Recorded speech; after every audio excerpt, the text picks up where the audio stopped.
बात है।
ए भैया, एक बिरहा आप लोगन के बीच में प्रस्तुत बा, जौने बिरहा का शीर्षक है जजमेंट्स ऑफ फादर, बाप का फैसला। एक ऐतिहासिक बिरहा है और मुझे उम्मीद और पूर्णतः विश्वास है, निश्चित अगर इसको आप ध्यान से सुनेंगे तो इस गीत का जो निष्कर्ष है आपको लगेगा कि धर्म और कर्म में क्या अंतर है।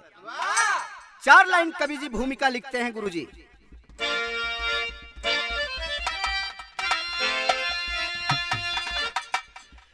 मखदूम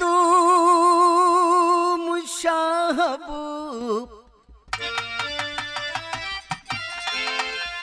का दरगाह पावन, बगल में बसा था नवाबी घराना। मुसलमान की कौन फरियाद सुनता, मिसाले वफा का मिला है फसाना। मुसलमान थे न्याय के मायने में, मिर्जा नवाब नागवर गोस गाजी, मगर शेर की गोद में जन्मा गीदड़ी, अकरम पिसर निकला यास पाजी।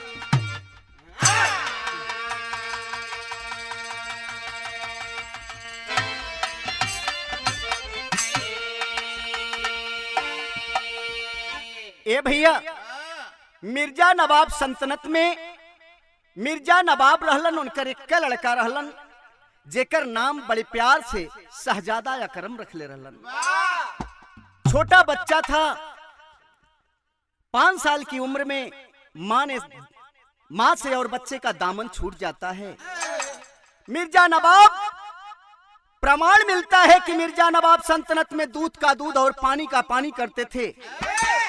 प्रमाण के साथ बताते हैं जैसे समुद्र में सीप होता है, सीप के अंदर मोती, वैसे मिर्जा नवाब सल्तनत में मिर्जा नवाब दूध का दूध और पानी का पानी करने वाले सच्चा न्यायिक राजा थे।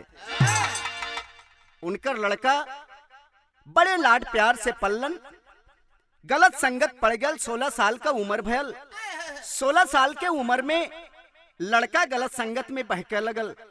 यही एक लाइन गजल का अंदाज लगल, तेरे दरबार में चल के करीना।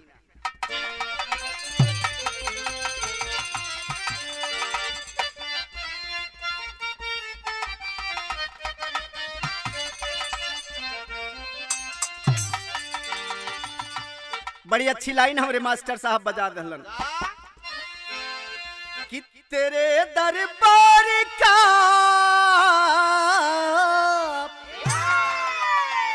अरे तेरे दरबार का चल के करीना, अरे हम भी देखेंगे तेरे दरबार का चल के।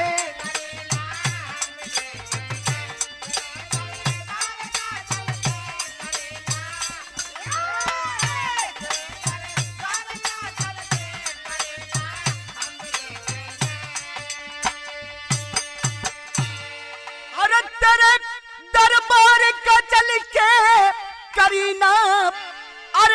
भी देखेंगे, करीना हम भी देखेंगे। अरे अगर मर्जी हुई, अगर मर्जी हुई मालिक की मदीना हम भी देखेंगे। अगर मर्जी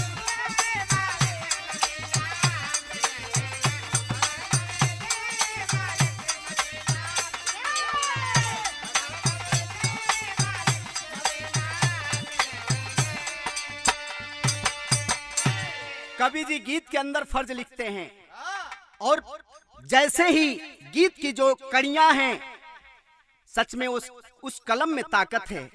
गीत के अंदर भाव मिलेगा कैसे?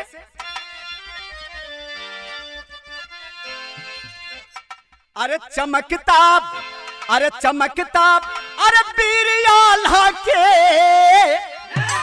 अरे चमकता, अरे बीरियाला के सदा अंगार तेगा से चमकता।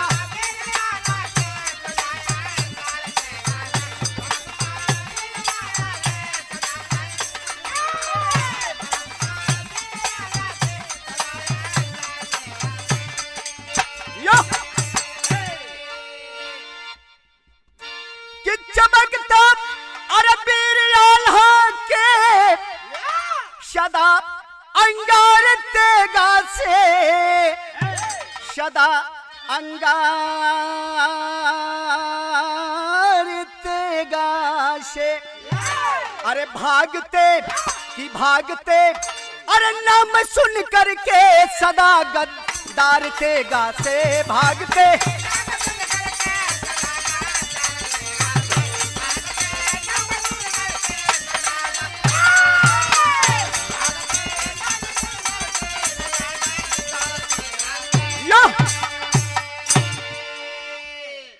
वैसे ही मिर्जा नवाब सल्तनत में जैसे आला खंड से आल्हा उदल का नाम सुन के लोग भागते थे, वैसे मिर्जा नवाब के दरबार में जाके लोग न्याय की गुहार करते थे। जहां से बिरहा में बिरहा का शुरुआत भैल, शहर के अंदर भाव हो।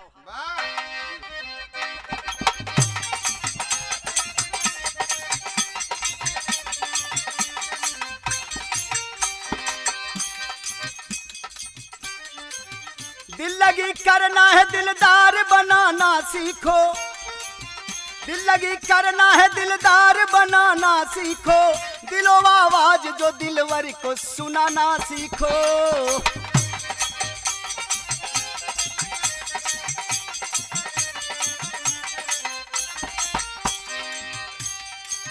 नवाबी सल्तनत में धोबियों की बस्ती थी, नवाबी सल्तनत में धोबियों की बस्ती थी, बिरजू धोबी की हालात बड़ी खस्ती थी।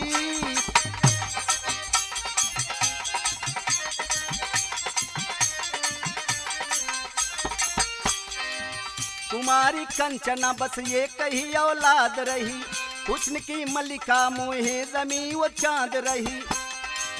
16वें साल बेमिसाल जवानी आई, लगा ले गुदगुदी गुलाबी गाल गदराई। ए भैया वही सल्तनत में एक ठे बिरजू धोबी रहलन, उनकर एक ठे लड़की कुमारी कंचना 16 साल का भइल बा। इधर शहजादा अकरम मिर्जा नवाब का लड़का 21 साल का हुआ है। जब दोनों से मुलाकात होती है तो मिर्जा नवाब का लड़का यही एक सवाल करता है कि ये कंचना, अरे तू क्यों कपड़ा धोने जाती है? तुम मुझसे निकाह कर ले, मैं तुझे अपने महलों की शहजादी बना के रखूंगा। हमेशा कंचना का रास्ता रोकता था, लेकिन कंचना कहती थी कि कहीं आप राजा और मैं रंक, आप मुस्लिम मैं हिंदू, मेरा और आपका मेल नहीं हो सकता। यही एक लाइन गीत लगल, कोनो फिल्म का गीत बा, तुमसे मिलने को दिल करता है।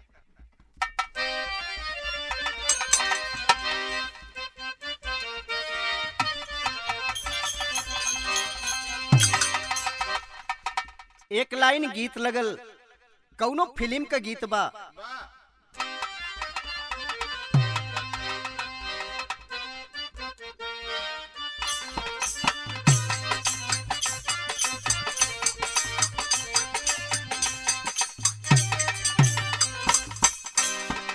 कौनो प्रेमी अपने प्रेमिका से एक ठे बात कहत हो, आ का कहलस? तुमसे मिलने को दिल करता है रे बाबा, तुमसे मिलने को दिल।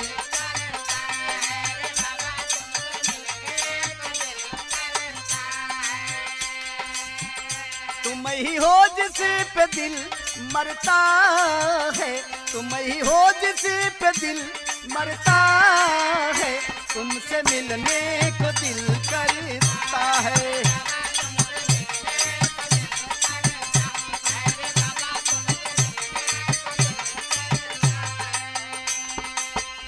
जितनी बढ़िया गीत उतनी बढ़िया भाव कवि जी अपने कलम से लिखलन। शहजादा मिलता है कंचना से और कंचना का रास्ता रोक के कहता है,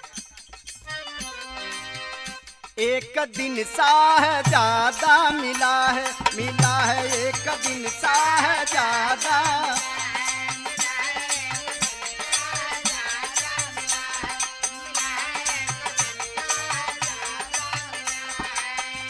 देख कंचनी कली को खिला है, देख कंचनी कली को खिला है, एक दिन शहजादा मिला है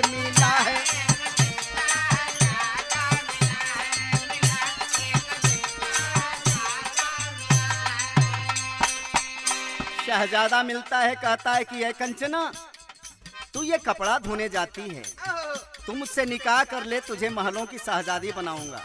कहता क्या है? संगमरमर की जैसी सिला है तेरी,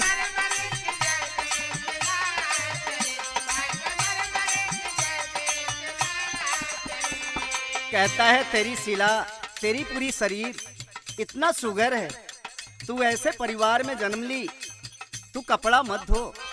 मैं भी बिना माँ का हूँ, मेरे बाप मुझे बहुत लाड प्यार से इस सल्तनत का शहजादा बनाए हैं, मैं अपनी महलों की शहजादी बना के तेरे को रखूंगा।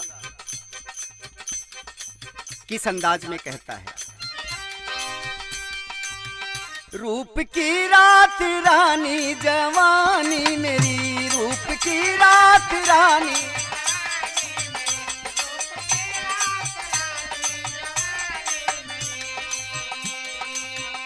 संगर मरमर की जैसी सिला है संगर मरमर की जैसी।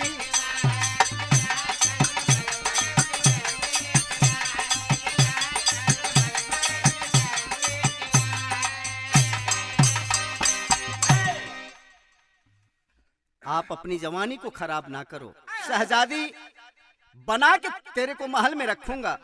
यही एक लाइन गीत लगल मास्टर। और कंचना यहाँ से जब लौटती है, अपने घर जाती है, उहे एक ठे गीत लगल। आ गीत का भाव हो, कौनो पान वाली रहल, अरे पान वाली, पान की दुकान हो जवाने को लड़की, बहुत बढ़िया दुकान, अगर बहुत टूटही दुकान हो, पान वाली बढ़िया हो। ऐसे ही एक जने हमसे कहे कि भैया चला पान खाए, अब पान तो हम बहुत मुश्किल से खाई ला, धीरज भैया जी। वहां पे पहुंच गए, अब वो गली में लेके जात बहन, टूटा ही दुकान बा, और दुकान में सड़ल सुपारी कुल वैसा ही जेके कौनो काम ना वो खड़ा बा। कहना हो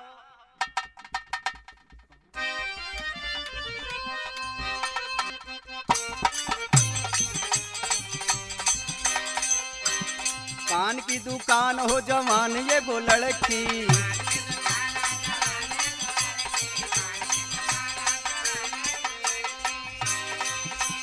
रोड हो के चाहे गली, अरे रोड हो के चाहे गली, दुकान साली कैसे ना चली, आए हाय।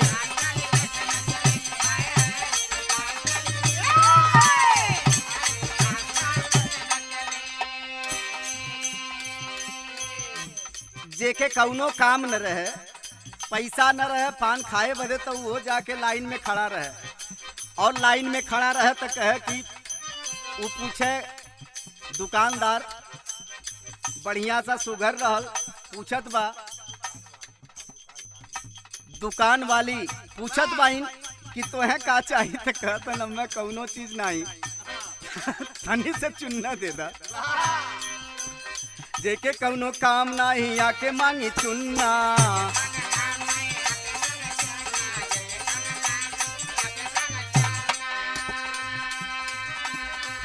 अरे घंटों भर सुरती मली, अरे घंटों भर सुरती मली, दुकान साली कैसे ना चली, आए हाय।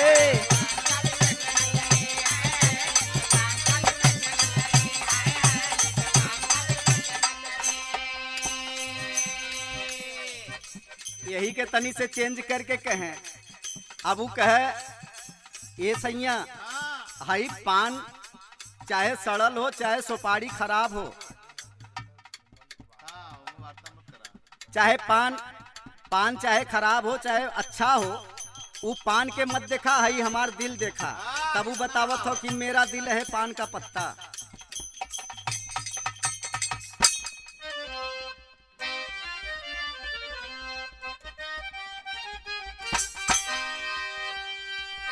कि मेरा दिल है पान का पत्ता, अरे इसमें लगा के चूना कत्था। मेरा दिल है पान का पत्ता, इसमें लगा के चूना कत्था। सादा खैबू की जरदा बतावा गोरिया,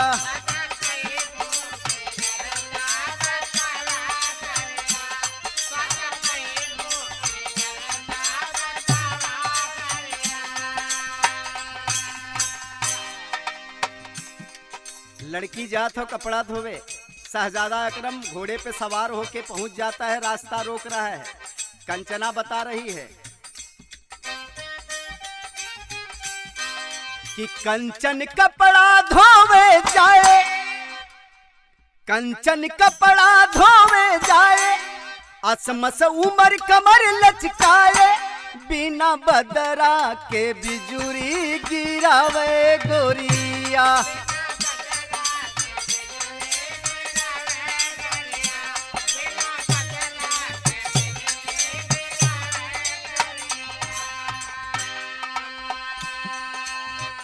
धोबी के कुमार,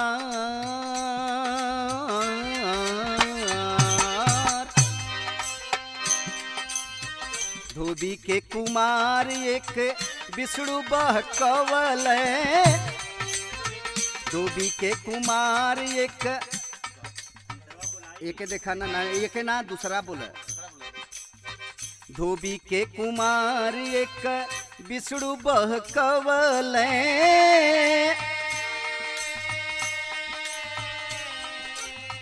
जलिया में प्यार वाली चिरई फंसवल।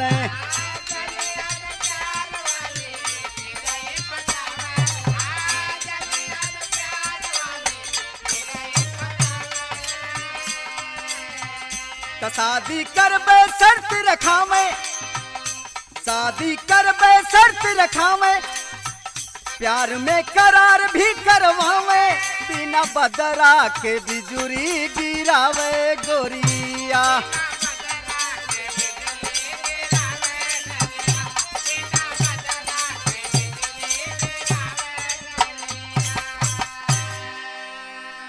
ए भैया, मिर्जा नवाब सल्तनत जब रास्ता रोकता था, वहीं पे कंचना अपने धोबी बिरादरी में एक बिसुड़ धोबी रहलन, वही मिर्जा नवाब सल्तनत से थोड़ा सा दूर, वही से होकर एक दिल लगी हो गेल, प्यार हो गेल।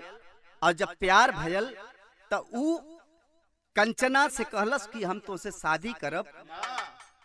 कंचना अपने घर आती है, अपने बाप से कहती है कि ये पिताजी, मैं जब जब कपड़ा धोने जाती हूँ, इस सल्तनत के शहजादा मिर्जा नवाब के लड़के अकरम मेरा रास्ता रोकते हैं और हमार कहीं बियाह ना करीबा, कहीं शादी ना करीबा, तो हम जहर खा के मर जाब। बिरहा शैली में भाव लगल टेरी के अंदर हो।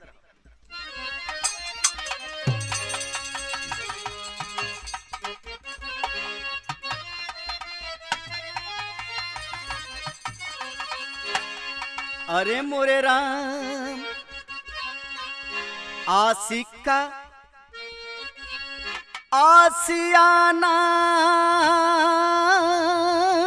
जल गया। अरे आशिक का आसियाना, आशिक का आसियाना जल गया।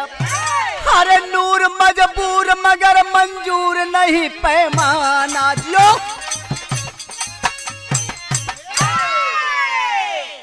नूर मजबूर मगर मंजूर नहीं पैमाना, आशिक का आसियाना जल गया।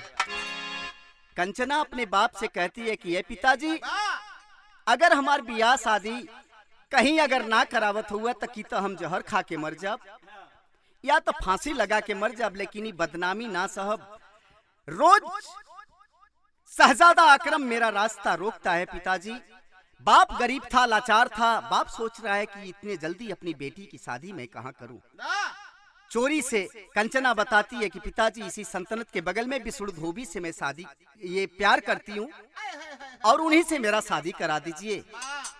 जाके बाप उनसे बात कही ना, दरवाजे पे 2 आदमी के बुला के शादी करावे लगलन, लेकिन कौनो संदेश दे देहलन। एक लाइन गीत लगल और हीरा चच्चा एक गीत के बहुत प्यार से गावे, लाले लाले होठवा से।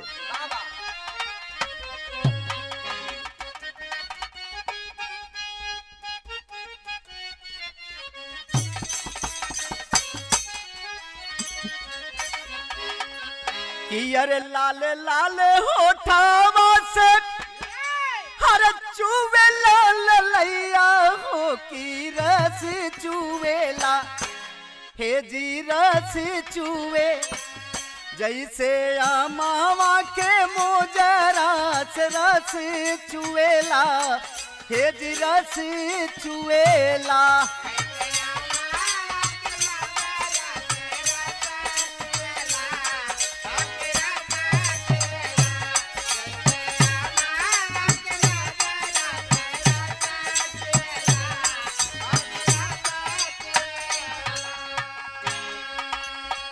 बाप पूछत हुआ कि ऐ बेटी, मेरे पास कोई पैसा नहीं है, मैं कैसे तेरा शादी कराऊं। कहती पापा, अगर मेरे सम्मान को देख रहे हैं तो मैं बिरादरी के परिवार से प्यार की हूं। मैं शहजादा अकरम के पास नहीं जाना चाहती। आप मेरी शादी वहां पे करा दीजिए। बाप टुकुर टुकुर अपनी लड़की के ताक के कवि जी गीत के अंदर भाव लिखलन हो धीरज भैया।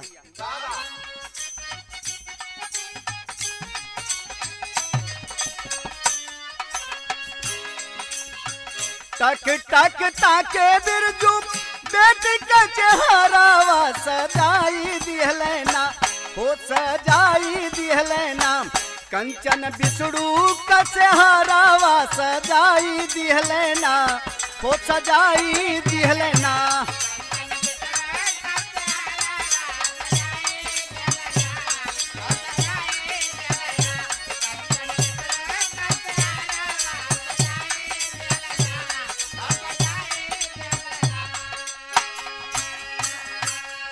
इधर शादी करा देना, चोरी से कंचना का विवाह कर देलन। कंचना धीरे से अपने ससुराल जात बा, तब तक कौनो जाके शहजादा के बता देहलन। कंचना इधर अपने ससुराल जात बा, आ इधर से शहजादा के जाके सूचना देलन कि ऐ शहजादा अकरम, तू जिससे निकाह करना चाहता था, जो तेरी मासूका थी, उसका तो निकाह हो गया, विवाह हो गया, बिसड़ू लेके गया अपने घर। गुस्से में लाल होकर घोड़े पे सवार, हाथ में नंगी तलवार और कोड़ा लेके, आंखों में अंगार लिए पहुंच जाता है। जाके बिसड़ू को आवाज देता है। इधर कंचना जात भाव मिलल का, चली ससुराल गोरी कंचना कुमारी।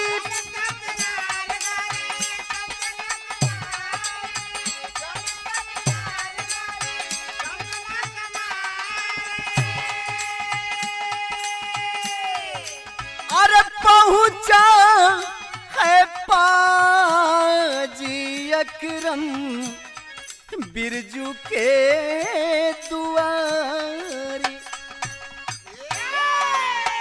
मारी मारी पूछे पता मारी मारी पूछे बता पापी बद करिया बताई दिहलेना एहो बताई दिहलेना अपने बेटी का ससुरावा बताई दिहलेना।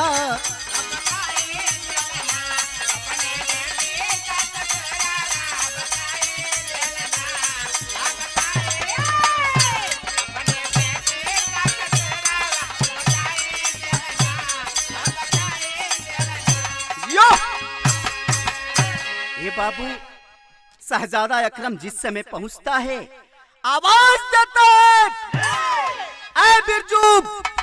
बिरजू बाहर जब निकलता है तो बिरजू देखता है कि मेरे पास मेरे दरवाजे पे शहजादा हैं और शहजादा के हाथ में नंगी तलवार कोड़ा है।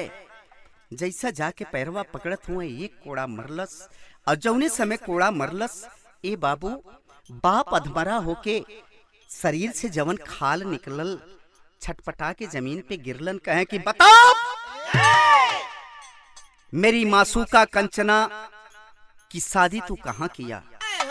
बाप नहीं बता रहा है, लेकिन कोड़ा पे कोड़ा जब मारते मारते मारते जब बाप हताश हो जाता है, जानता है कि मेरी आखिरी सांसें टूट जाएगी, तब बाप कहता है कि है मिर्जा नवाब के शहजादा अकरम, मैं इसी सल्तनत से थोड़ा दूर अपनी बेटी की शादी मैंने किया।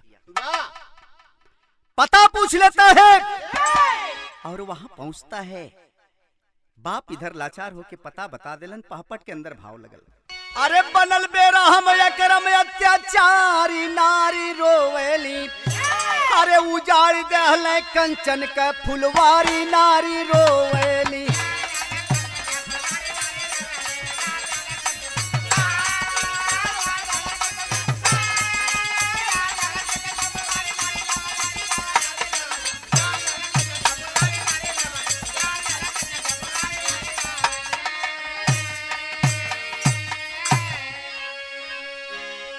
काट लिया बिसड़ू का गर्दन, अरे अंगूठी गिरल निशानी हो, अरे पति के शीश को तुरते उठा ली कंचना रानी हो, अरे तोहफा लेके चली सजा के थाली नारी रोवेली, सनल खून में सुहाग वाली सारी नारी रोवेली।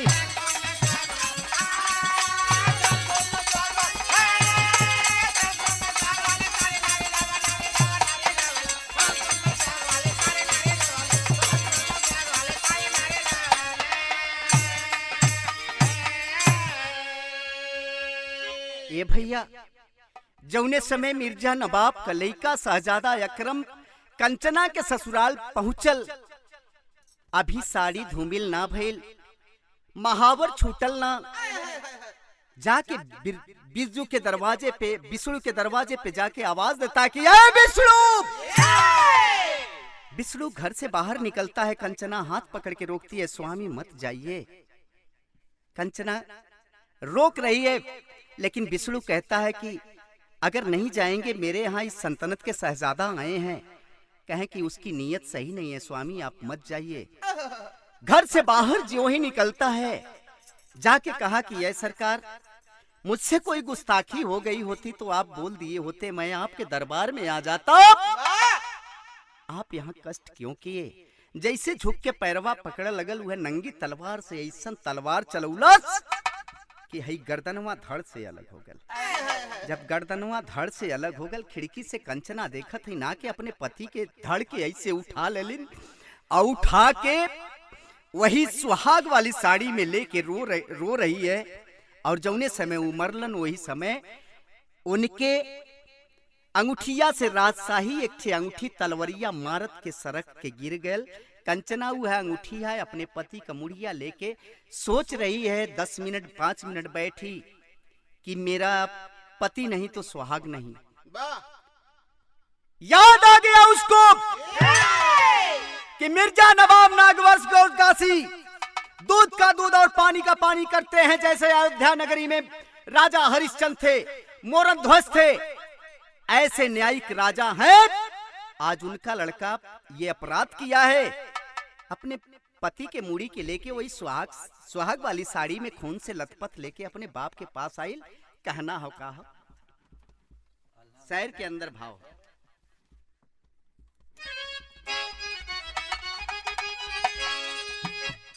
जो न्याय सदा करते आया, अन्याय नहीं सह पाएगा।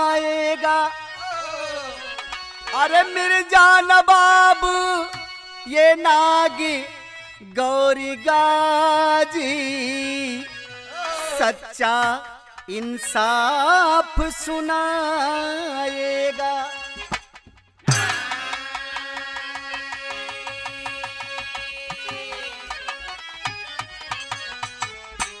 आ जाती हैं जब पति के मूड़ी के और कंचना के रूप के उनकर बाप देखलन, रोए लगलन। बाप बोला कि ये बेटी चल तू मिर्जा नवाब के दरबार में। दूध का दूध और पानी का पानी करते हैं, दूसरे का फैसला बड़े आसानी से करते हैं। आज देखता हूं कि उनका लड़का अपराध किया है। कंचना चलत बाप, लेकिन मिर्जा नवाब सल्तनत का पूरी जनता पीछे पीछे जात हो। ये देखा बदे कि मिर्जा नवाब दूसरे का फैसला आसानी से करते हैं। एक लड़का बा इनके और बड़े लाड प्यार से ओके पललन। आज उनका लड़का केहू का सुहाग उजाड़ दिलस, देखी कौन फैसला करल। नहीं जनता देखा गई, दरबार लगल हो। मिर्जा नवाब बोले कि ये बेटी जो न्याय सदा करते आया, अन्याय नहीं सह पाएगा। अरे मिर्जा नवाब का नागवर गौस गाजी सच्चा इंसाफ सुनाएगा। जो कातिल है तेरे पति का, अरे जो कातिल है तेरे पति का, उसका भी कत्ल करा दूंगा। अब बरसा के कोड़े बेटे पे सच्चा इंसाफ दिखा दूंगा। अगर हमार लइका तोरे पति का कातिल हो बिटिया, तो हम ये समय न तो इनकर बाप है, वो हमार बेटवा हुआ। मैं एक जस्टिस हूं, इसीलिए मैंने बोला कि मेरे गीत का शीर्षक है जजमेंट ऑफ फादर, बाप का फैसला। जज फैसला देते हैं। कहानी की जो शुरुआतें थी, शुरुआत के दौर में हमने बताया था, कहना है एक लाइन गीत लगल। ऐलान कर देते हैं राजा मिर्जा नवाब कि मेरे बेटे को तब तक कोड़ा मारो जब तक इसका दम न निकल जाए, लेकिन कानून सबूत मांगता है। मिर्जा नवाब कहते हैं बेटी कैसे मैं मान लूं कि मेरा बेटा ही तेरे पति का कातिल है। उ लइकिया कंचना वह अंगूठिया देलस की एके अगर पहचान सका ते पे न्याय करा त करा। वह अंगूठिया चिन्हलन, अपने लड़का के बोलौलन कि तुमने अपराध किया। अकरम कहता है कि हाँ अब्बा हुजूर मुझसे गलती हो गई। किसने अधिकार तुमको दिया किसी के सुहाग को मिटाने का?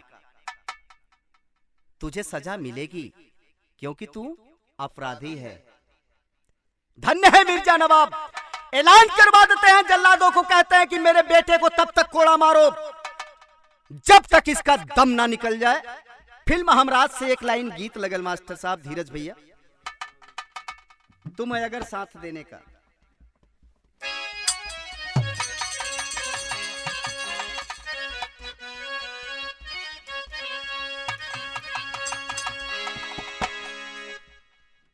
कि तुम अगर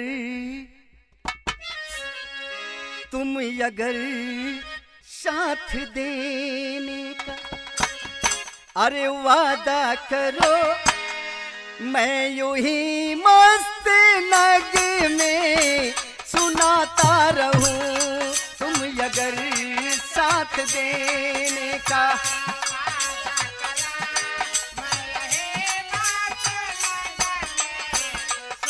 क्या बात है जियो।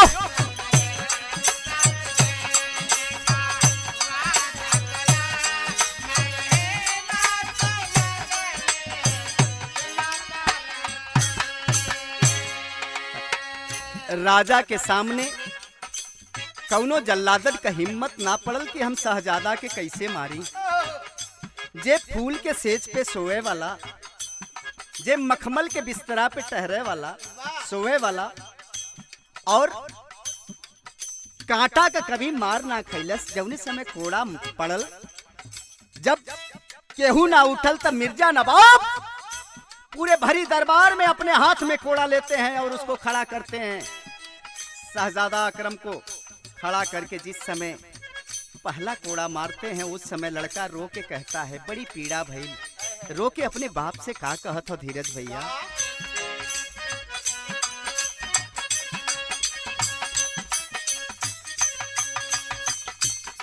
मेरे का खता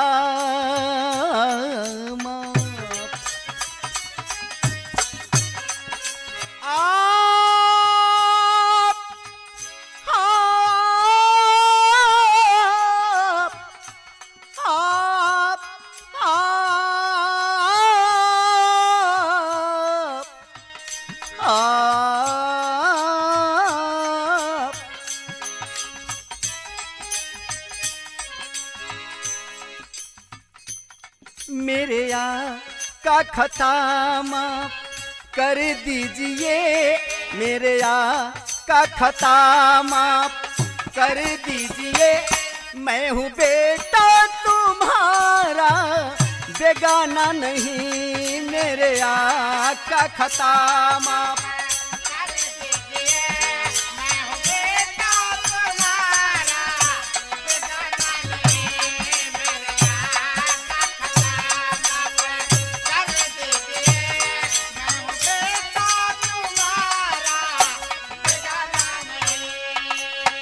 है मेरे अब्बा हुजूर। मम्मी को मैंने नहीं देखा, मम्मी का प्यार मैंने नहीं पाया। हमने आप ही को माँ समझा, आप ही को पिता, आप ही को भाई, आप ही को दोस्त समझा। हे अब्बा हुजूर, मुझे क्षमा कर दीजिए। मिर्जा नवाब कहते हैं कि अभी मैं तेरा अब्बा नहीं हूँ और न तो तू मेरे बेटा है। तुमने गलत काम किया है बेटा।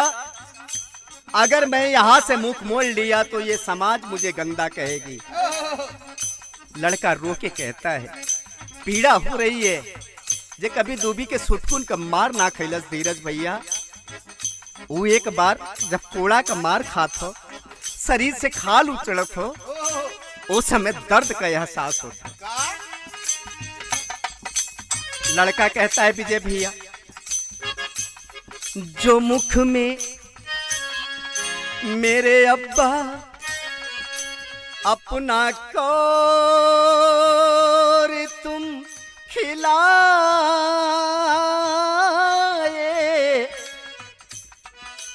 फटती है खाल मेरी अब दर्द सह ना जाए। मुझे मत मारो अब्बा हुजूर, बड़ी पीड़ा हो रही है। एक लोटा पिला के पानी फिर बाद में कोड़ा मारो।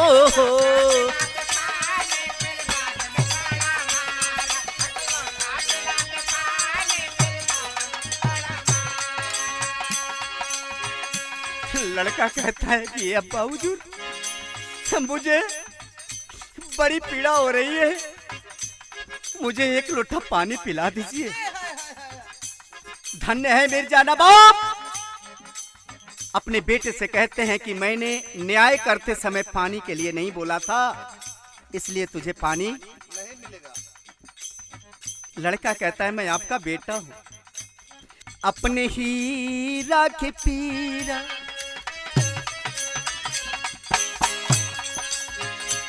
अपने हीरा के पीरा बढ़ाओ नहीं, मैं हूँ बेटा तुम्हारा बेगाना नहीं। अपने ही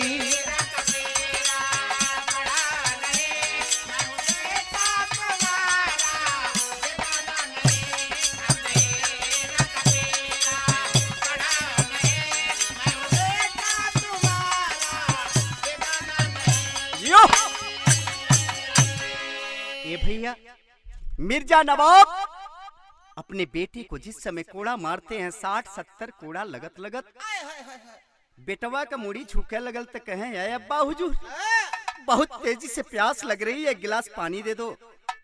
मिर्जा नवाब उस भरी दरबार में ऐलान करके कहते हैं कि ऐ बेटा, मैंने न्याय करते समय तुझे पानी के लिए नहीं कहा था, इसलिए पानी नहीं मिलेगी। 70-75 कोड़ा लगत लगत शहजादा अकरम क मुड़िया झूल गईल हो, प्राण पखेड़ू उड़ गयल। धीरज भैया यही आल्हा लगल।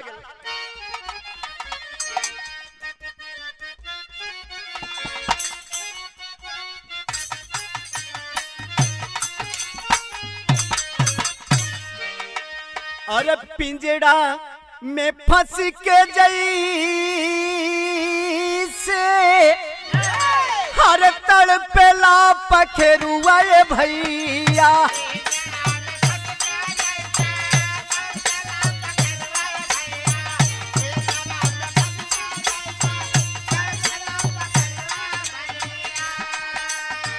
वैसा शहजादा तड़पे रोम भी लिखा।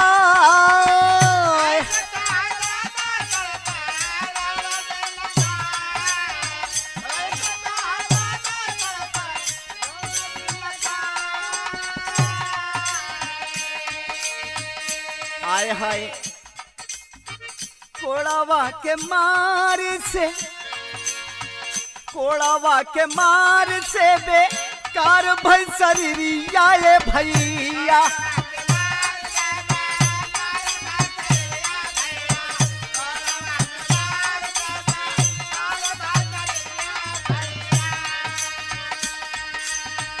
फिर भी राम नहीं अब्बा जी के आए।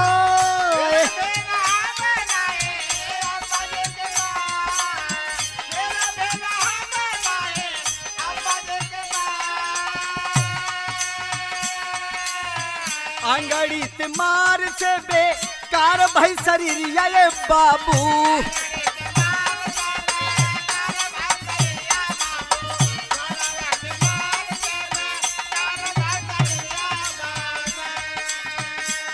अरे मर गया शहजादा तब मातम गया छाए। ये बाबू वही दरबार में मिर्जा नवाब सल्तनत की जनता के सामने अपने एकलौते औलाद को इंसाफ में लुटा दिए मिर्जा नवाब, और सबके आंख से आंसू बह लगल। बाप न्याय करने के बाद कोड़ा फेंक के एक बाप का फर्ज अदा करके बस सीने से लगा के अपने लड़का के कहथन, बेटवा हो अगर तू ऐसा अपराध न कैले होता तो हम तुम्हें अपने आंखी से ओझल न करी। कंचना को बुलवाते हैं, आखिरी लाइन लगल मास्टर साहब।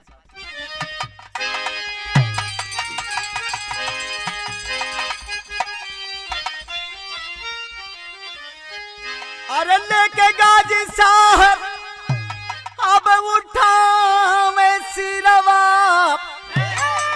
हर दफनावल कंवरिया ले जाके हीरावा।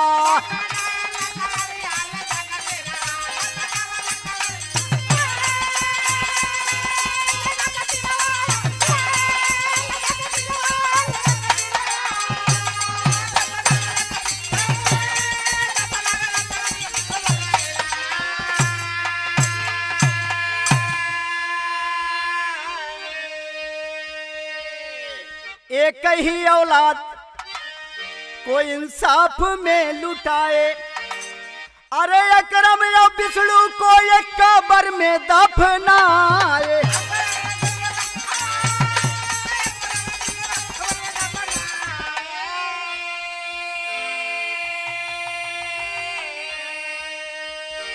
मिर्जा नवाब दरबार में ऐलान करते हैं कि कंचना के पति के धड़ को उसके ससुराल से मंगाया जाए।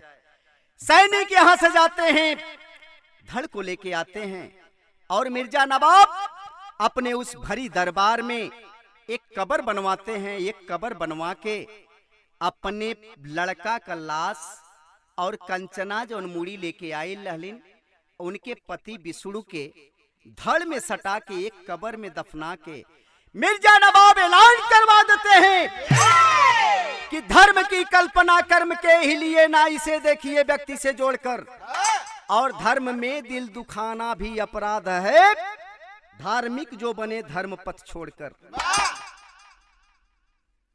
ये मेरे दोनों बेटे थे। मिर्जा नवाब दोनों बच्चों को एक कब्र में बंद करते हैं, दफनाते हैं। रीति रिवाज के अनुसार जो कार्य होता है वो करने के बाद कंचना से कहें कि ये बिटिया हमारे पास एक ये सल्तनत का मालिक रहलन, जेके हम इंसाफ में लुटा दे रानी बिटिया। अब एके देखे वाला केहू ना हो और ये सल्तनत का मालिक तू बना। धोबी बिरादरी में कंचना की शादी करवाते हैं मिर्जा नवाब, और इसके बाद कंचना को अपना राज पाट देते हैं। और मुस्लिम होने के बाद एक सारंगी लिए और एक तन पे गेरुआ डाले और निकल गए इतनी बड़ी सल्तनत को छोड़ के। धन्य को बताते हैं ये बेटा किस खानदान से। स्वामी गुरु बिहारी रमन रतनलाल जग छोड़े, रामजीत से राज बहादुर जेडी नाता।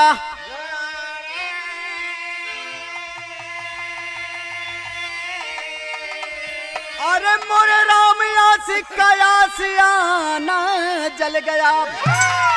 अरे दुलारे दिनेश कुमार सही प्यार बरसाना, आशिका यासियाना जले।